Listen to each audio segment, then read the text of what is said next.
This is the choco bread.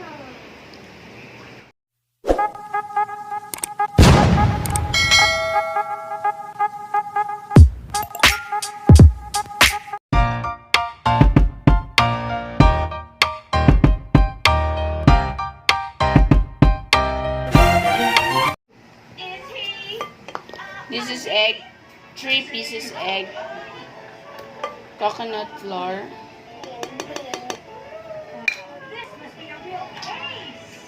coconut oil,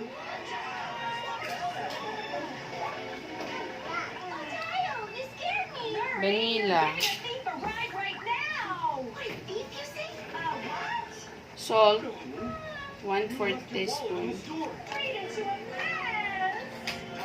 stevia sugar, cocoa, parang dog yan,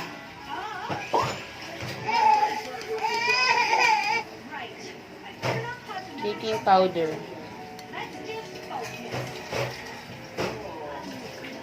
half teaspoon. Ayan, this is choco bread. Yan, ikutin mo muna para hindi sumabog sa iyo yung mixture. Yan. Tapos, kunin yung mga nasa ilalim, nasa gilid. Tapos, gamitan ulit ng hand mixer.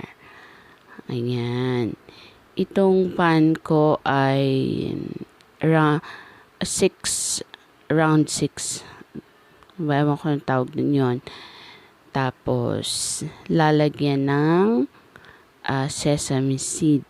So, yun sakto lang na sesame seed ang ilalagay. Huwag damihan. So, yun. Don't forget to like and subscribe to my YouTube channel. And hit the notification bell para updated ka sa mga bagong upload.